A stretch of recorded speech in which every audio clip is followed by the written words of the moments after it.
de coordinación de ataque en Francia y es uno de los pilares del grupo de trabajo Ciencia y Democracia, Ciencia, Democracia y Sociedad. Marc ha publicado también como matemático, puesto que es matemático en Lille, en la Universidad de Lille 1, ha publicado un libro sobre la cuestión del uso, el uso falsario y acientífico de las cifras como instrumento de manipulación por parte del neoliberalismo, y creo que en sus artículos plantea estrategias que están en el núcleo, en el corazón de la Unión Europea y de las estrategias económicas y las políticas de ciencia y de investigación de la Unión Europea. Quisiera agradecer a los organizadores que nos han permitido a Academia y a Transform lanzar un trabajo colectivo. Para los traductores, como tienen el texto, las intervenciones que tuvieron lugar ayer y de Janine ahora hacen que voy a tener que alejarme de mi texto salvo con el riesgo de aburrir muchísimo al público, con lo cual lo que no quiero hacer, con lo cual voy a alejarme del texto.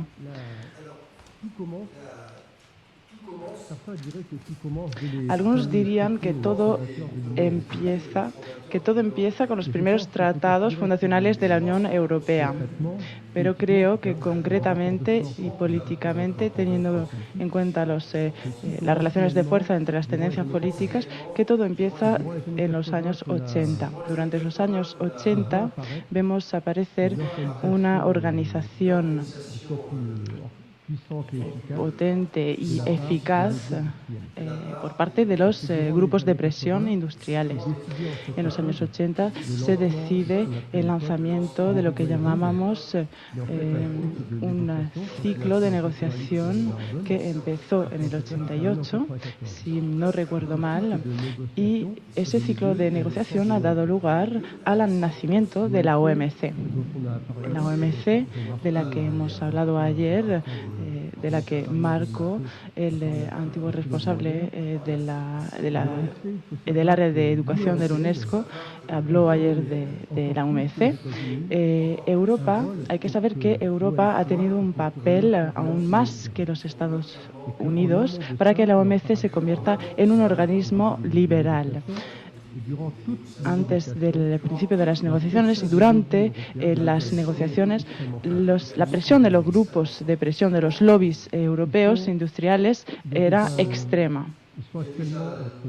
Actualmente hay 15.000 personas que trabajan en Bruselas para esos grupos de presión en diversas maneras, de diversas formas.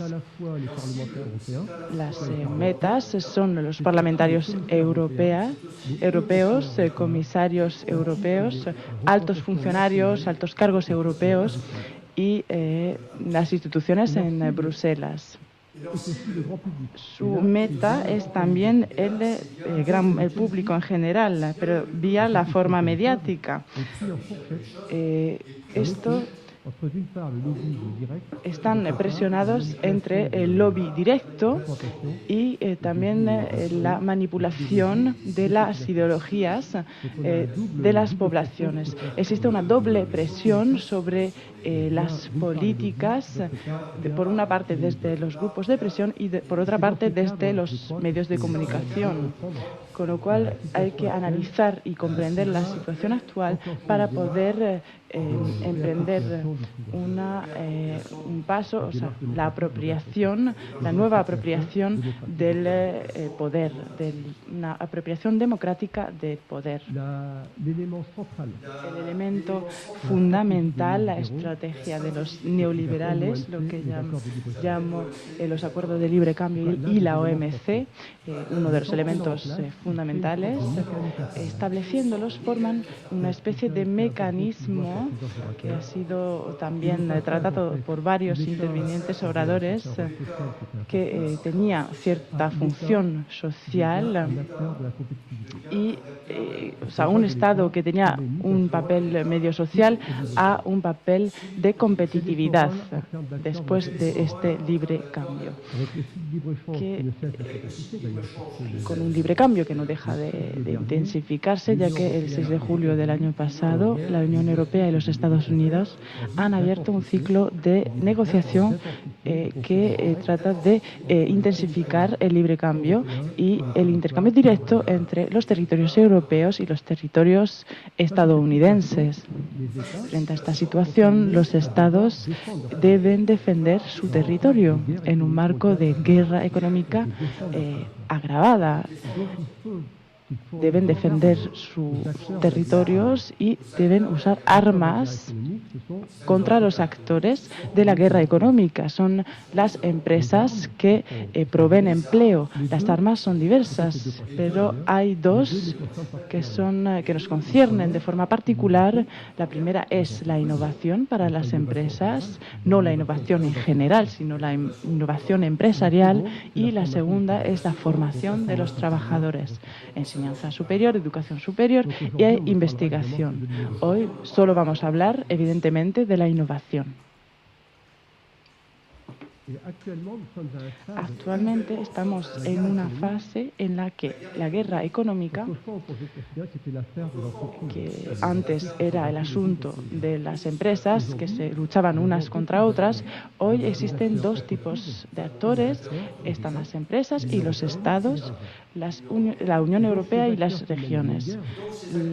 Los actores luchan los unos contra los otros, los territorios contra los territorios, las empresas contra las empresas, pero hay alianzas que se forman entre unos y otros, de tal forma que esta influencia ejercida de forma manipuladora, por ejemplo, de las empresas sobre la política, hoy en día tiene casi una razón mecánica, una causa mecánica, no solamente política en el sentido de manipulación, sino también mecánica, y es que los actores políticos y los actores económicos empiezan a dialogar, a intercambiar para construir estrategias. Evidentemente, en ese asunto, uno es tiene más poder que el otro. El actor económico y los dirigentes de las grandes empresas tienen mucho más poder que los estados, por diversas razones. Una de las cuales es que poseen los sistemas, los medios de comunicación y poseen la forma de difusión de los conocimientos. Hoy en día la alianza entre los dirigentes políticos y económicos es un hecho. Eso ha llevado a promover el campo neoliberal. Yo no soy ingenuo, porque sé que Jacques Delors fue uno de los actores importantes de la relación entre la Comisión Europea y las grandes empresas. Eso incluso antes del establecimiento del libre cambio a nivel internacional.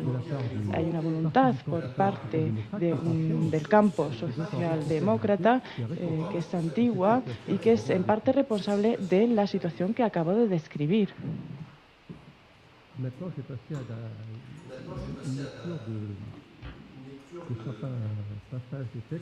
Ahora voy a leer algunos extractos de textos que me parecen importantes. Voy a pararme en el programa Horizonte 2020, que es la forma actual del establecimiento de la innovación, de la investigación al servicio de la defensa de los territorios económicos y de las empresas. El séptimo programa marco para la investigación y el desarrollo tecnológico ha llegado a su término. Con el Horizonte 2020, la Comisión Europea ha reemplazado la innovación por el desarrollo tecnológico. Se trata de un programa marco para la investigación y por la innovación, un PCRI. En 2011, cuando la Comisión Europea trabajaba en redactar la primera versión del programa Horizonte 2020, la página oficial de la Unión Europea precisaba o indicaba su orientación. Lo cito. El objetivo último es maximizar la investigación y la innovación financiada por la Unión Europea para un crecimiento sostenible y el empleo, y para hacer frente a los grandes desafíos energéticos de Europa. Por ejemplo, el cambio climático, la seguridad alimentaria y la salud y el envejecimiento de la población. Hasta aquí casi podríamos darles la razón. Esto ha eso se ha alcanzado creando una serie coherente de instrumentos a lo largo de la cadena de innovación, y ha comenzado por la investigación fundamental que desemboca en proveer al mercado de productos y servicios innovadores. Y también desemboca en el apoyo a la innovación no tecnológica. Esa es la diferencia del nuevo programa. Por ejemplo, a nivel o en el ámbito del diseño de productos y de marketing. Esa es otra etapa. Se ha llegado a otra etapa. En 2013, los jefes de Estados del Gobierno, reunidos en el Consejo Europeo, la instancia que define las orientaciones de la Unión Europea, a veces leo textos que me sorprenden. Nos han hecho creer que la Comisión Europea definía las políticas europeas. Esto es contrario a los tratados. Únicamente el Consejo Europeo, el Consejo de Jefes de Estado y de Gobierno, tiene el poder y el deber jurídico de definir las grandes líneas de la política europea. Y luego la Comisión tiene como tarea la de ponerlas en práctica. Las directivas europeas, por ejemplo, el Consejo de Ministros es el que debe definirlas. Luego, bueno, las cosas a veces son más complicadas porque hay una presión política sobre la Comisión y sobre las delegaciones nacionales en Bruselas, pero jurídicamente, y cuando pueden ver la historia de la Unión Europea, se darán cuenta de que siempre es a partir del momento en el que el Consejo de los Jefes de Estado ha tomado la decisión, que es cuando desaparecen de los objetivos.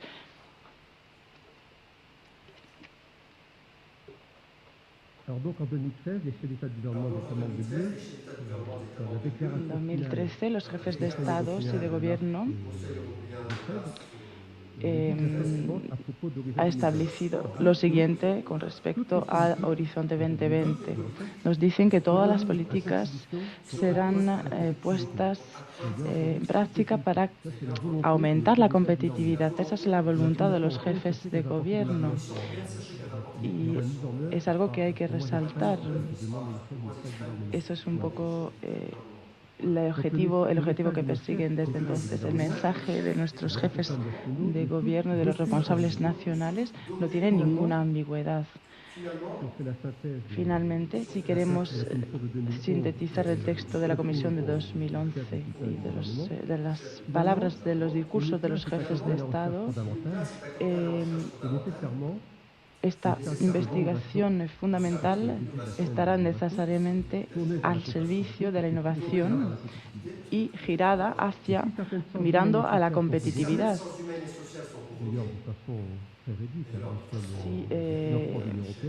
Se ha convocado,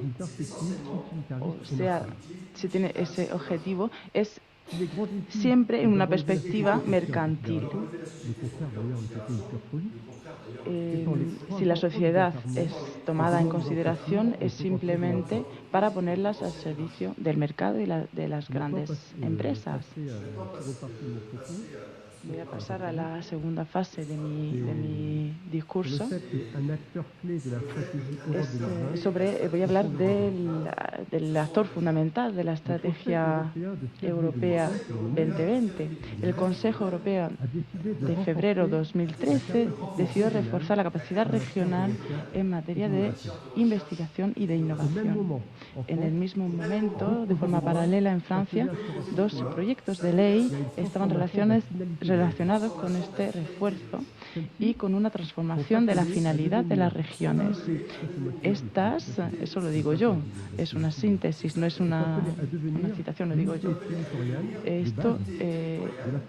Las regiones van a convertirse en la unidad territorial de base para enfrentarse a la economía internacional. La investigación requisada se centrará en el aprovisionamiento de armas a las empresas regionales, las que se denominan o van a ser llamadas a desarrollarse a nivel internacional.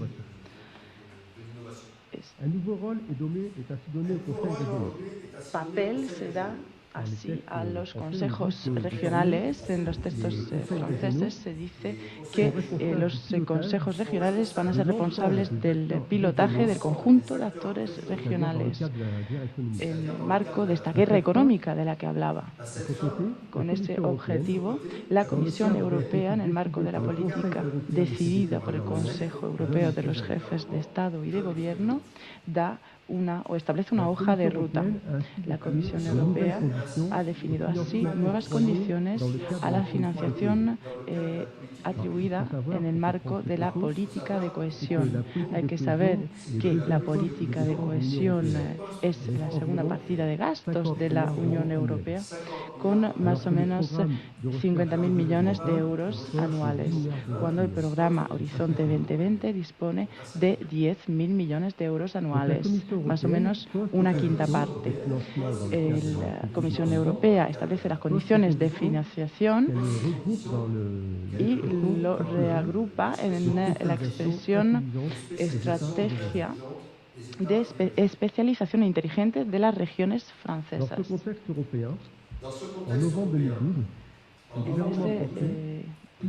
Es el gobierno el que establece esta estrategia. Las estrategias de especialización inteligentes son más o menos lo siguiente, y lo voy a citar. El concepto de estrategia de especialización inteligente encuentra su origen en los debates sobre la competitividad en el seno de la Unión Europea. A mediados de los años del año 2000,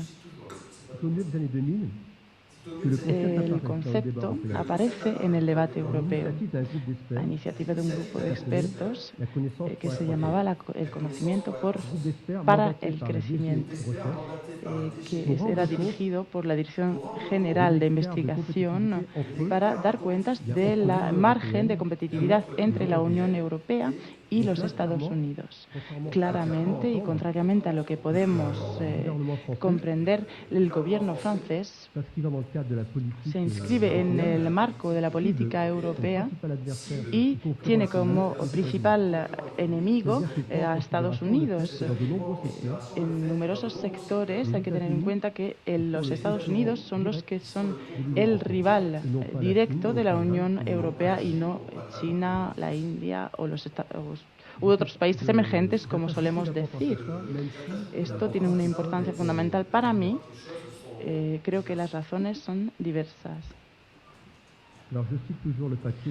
Voy a citar de nuevo el papel del gobierno francés. Para estos expertos, la reducción del margen de competitividad entre los Estados Unidos y Europa pasa por una especialización inteligente en los Estados miembros y las regiones. En segundo lugar, la estrategia de especialización inteligente es un proceso de selección en el contexto de las políticas de innovación e industriales a escala regional.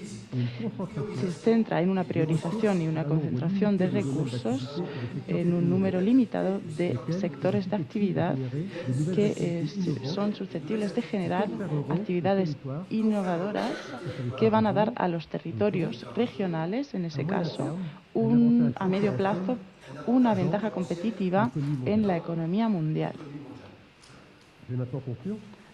Para concluir, según el diccionario Larousse, de referencia en Francia, la inteligencia es la facultad de comprender y de captar con el pensamiento. Las nociones de crecimiento inteligente y de especialización inteligente no tienen evidentemente nada que ver con la inteligencia. Al contrario, participan a una revelación y finalmente a un empobrecimiento rápido de la investigación. Quiero decir, la investigación como una herramienta de la inteligencia. La guerra económica es devastadora, como cualquier tipo de guerra. Deteriora el medio ambiente, deteriora los derechos sociales, pero también deteriora el pensamiento y la inteligencia. Esta última devastación, deterioración, hablamos de ella en los medios de comunicación, somos conscientes de ella en los congresos sindicales o políticos. Es un tema de mayor importancia en la investigación universitaria. A estas preguntas solo podemos contestar de forma negativa. La humanidad, como decía Janine, se enfrenta a problemas fundamentales que se expresan a nivel mundial. Está el calentamiento global, la degradación del medio ambiente, el margen entre la gente rica y pobre se acrecenta y mucha gente no tiene acceso a sus libertades y a sus derechos fundamentales. Son muchos desafíos, muchos retos que la sociedad debe afrontar. Para ello, la ciencia tiene un papel fundamental. El papel de desarrollar el entendimiento, la comprensión del mundo y la elaboración y la puesta en marcha de tecnologías nuevas adaptadas a las necesidades sociales y medioambientales. De forma paralela, podemos considerar que hoy en día el potencial de la investigación de la humanidad es más importante que nunca, y diría que incluso mucho más importante que antes. Pero están aquí las políticas neoliberales y el sometimiento a la guerra económica mundial. Y finalmente la investigación se ve esterilizada. Gracias por su atención.